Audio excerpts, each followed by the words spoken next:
Good rising, brethren. This is Big Judah coming to you guys from California. Before I begin, give all praises to the Most High, Yahweh. Acknowledgement to the earthly mother, who is wisdom, who is the Holy Spirit. Acknowledgement to Yahweh Shai. Pray that the Most High blesses this lesson this morning. Gives more knowledge and understanding of the events of the past in order to understand the events that are currently happening on the earth. So we get a much better understanding of things that are soon to come on the earth. Brethren, subscriber sent me this video, and I want to say thank you for sending me this. I found that the information was really good, and I'll leave the link to the video in the description box. The subscriber told me to start at the last 10 minutes, and it was really good information talking about Babylon. One thing that was really important was this rabbi here admits that America is the land of Joseph. And if you look, this video is a couple of years old.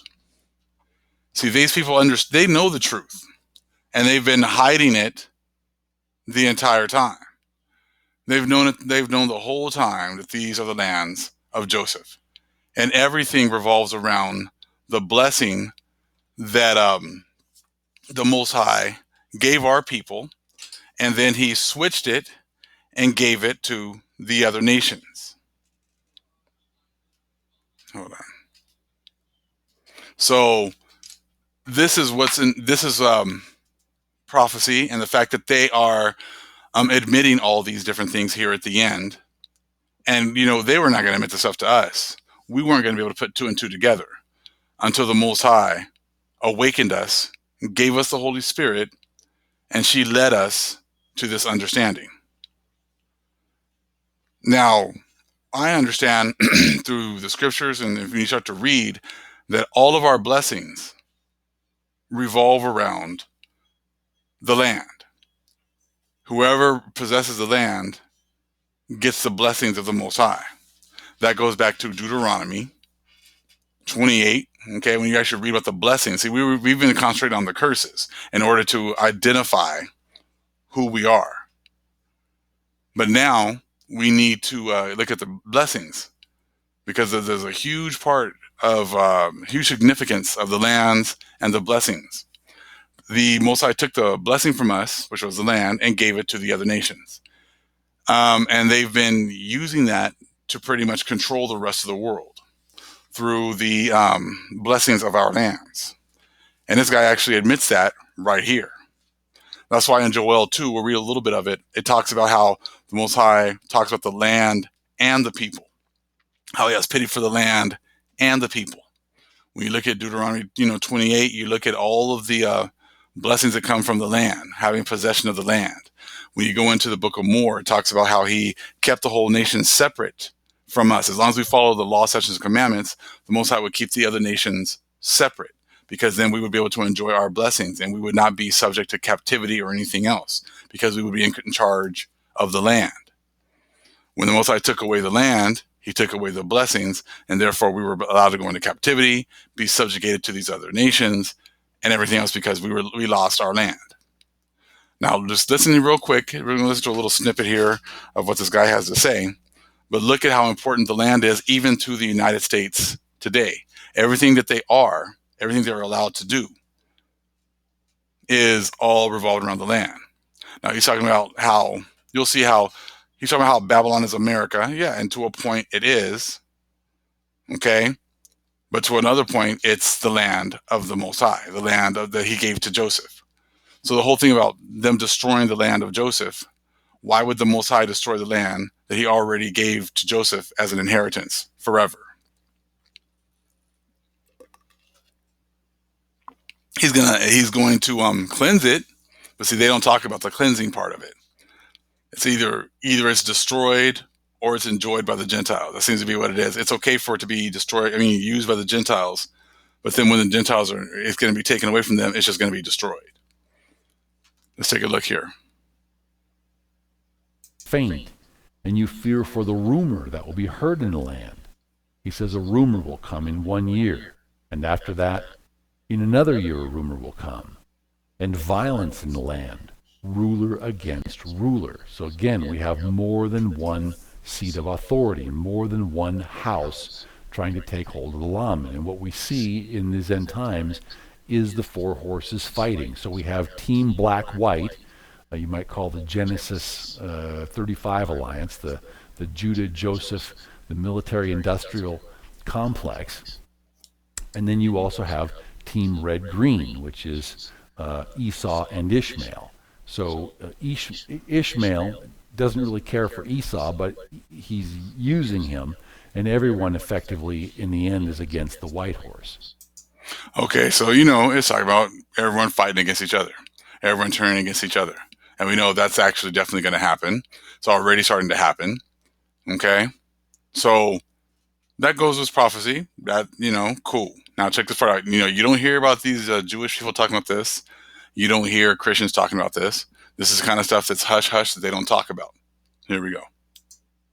But notice there's going to be civil war in the lands, and Yahweh is warning us to leave the United States before the Civil War, if we can.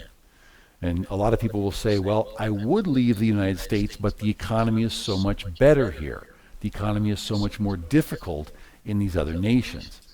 And one of the reasons that the economy is so much better in the United States is because, on the one hand, it's the homeland of Joseph.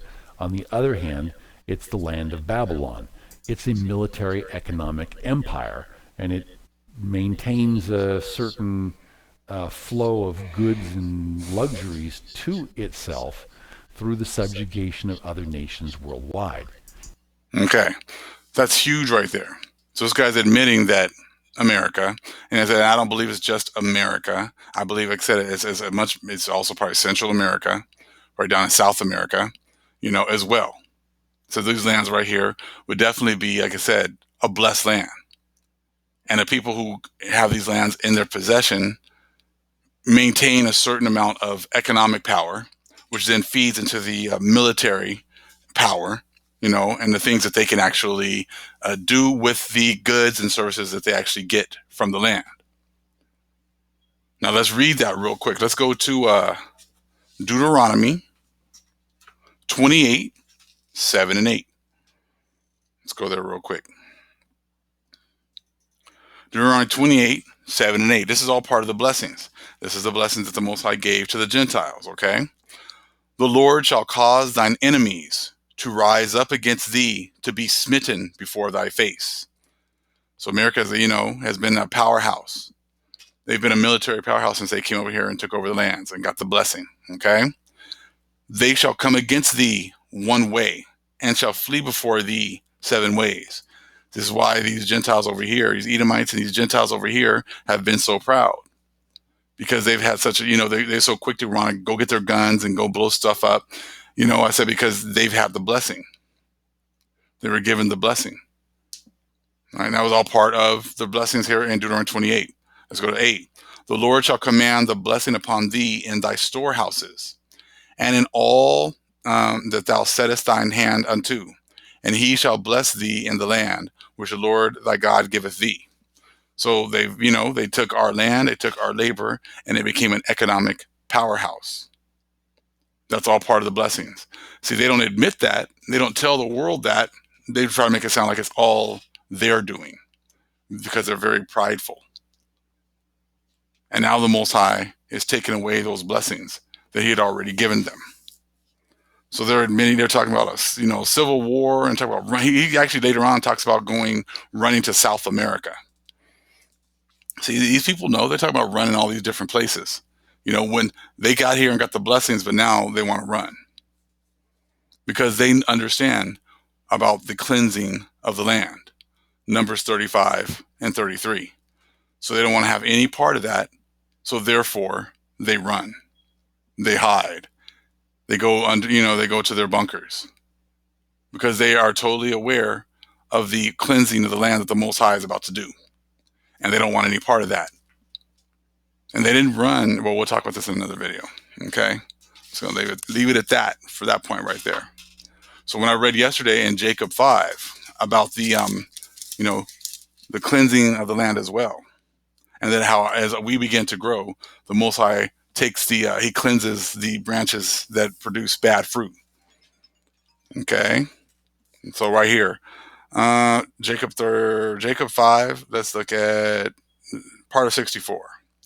And if it so be that these last grafts shall grow and bring forth the natural fruit, then shall ye prepare the way for them that they may grow. It's kind of like the Civil War right there. And as they begin to grow, ye shall clear away the branches which bring forth bitter fruit, and according to the strength of the good and the size thereof, and ye shall not clear away the bad thereof all at once, lest the roots thereof should be strong enough, okay, for the graft, and the graft thereof shall perish, and I lose the trees of my vineyard. 66. For it grieveth me that I should lose the trees of my vineyard. Wherefore ye shall clear away the bad according as the good shall grow, that the root and the top may be equal in strength, until the good shall overcome the bad, and the bad be hewn down and cast into the fire. And that they cumber not the ground of my vineyard. So they don't want he doesn't want them on the land of his vineyard. His vineyard is his holy land, and he's talking about getting rid of them, getting them off the land of his vineyard, or getting them off the land of his holy land.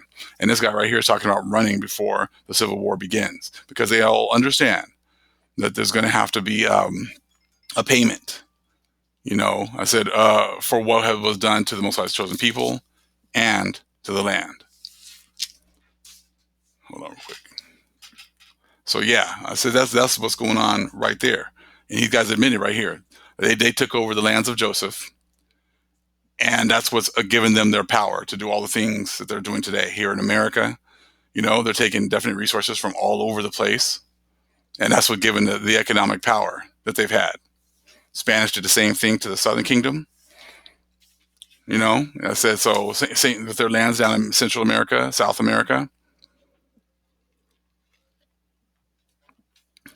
So actually, the lands are so important, and that's why when Messiah started using me to bring out the information here about the Book of Mormon and this being our lands, it was met with so much resistance, and still is, even from people within our own community, which just kind of shows you that they don't look at what's actually being brought out. They're not looking at the evidence. They're just following orders. Because I've presented plenty of evidence. I said, and the Most High has brought out plenty of evidence to show otherwise. Plenty of books, and now these people are admitting it themselves. Okay? And just like, and I did videos about the Book of Knowledge, the Keys of Enoch, and the dove being over the land of America and awakening the Most High's chosen people here in America, because it's part of the lands of Joseph as well, part of the blessing, and we're going to be awakened to that at the end. See, these guys right here, he's already admitted, they already know it.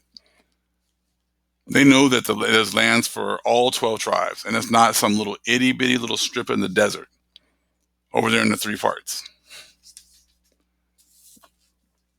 Okay? Something else I see here. Let's talk about Joel 2 and that rejuvenation. See, they're talking about a destruction here in America, but that's in the scriptures. It talks about a rejuvenation of the land. So see, these guys talking about running. Everybody's about running. Yeah, if you want to, if the Most High puts it on your heart to run as far as these Gentiles are concerned, I understand why. Because they already know what's coming, and they know that they can't do anything against it.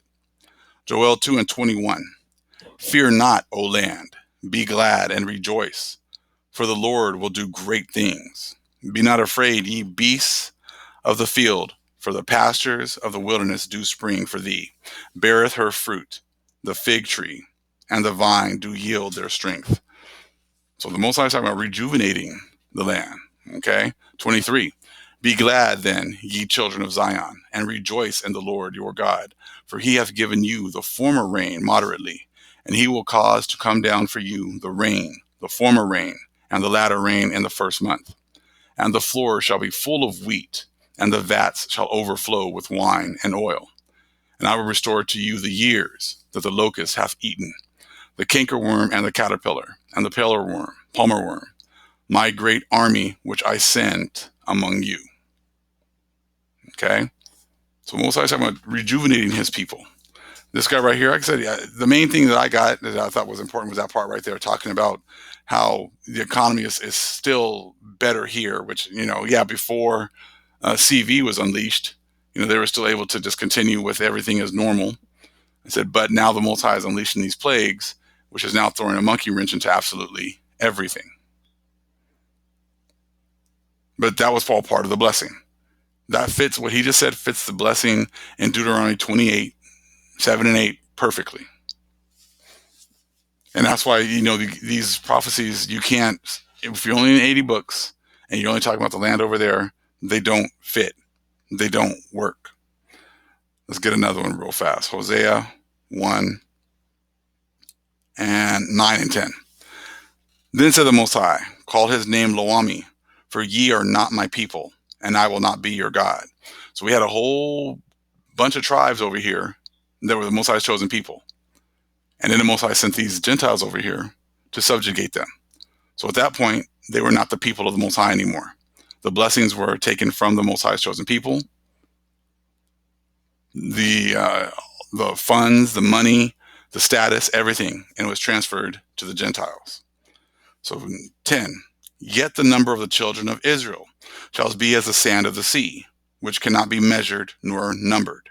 And it shall come to pass that in the place where it was said unto them, ye are not my people. So in that same place, in the same lands where we were when they got here, and we were the people, it was said to us that we are not the people. And to this day, they've still been trying to hide it. Okay, ye are not my people. There it shall be said unto them, ye are the sons of the living power. And that's what the Most High is doing right now. He's revealing the truth. He's using these Gentiles to, fall on their own swords and reveal it as well. So it's all starting to make so much more sense. But I just wanted to bring this quick video so you guys can see this, how even the Gentiles know the truth. They've been knowing it. They know how America is the Most High's chosen people's land, the land of Joseph. They know that, it's important to keep these lands in order to keep power. That's why they push Africa so much. Hey, you guys aren't from here. You guys are all from Africa, so that you walk away from the blessings the Most High had already given us, the inheritance that He had already given us. And He's going to give us back again. All praises to the Most High Yahweh. Acknowledgement to the earthly mother, who is wisdom, who is Holy Spirit. Acknowledgement to Yahweh Shai. Shalom.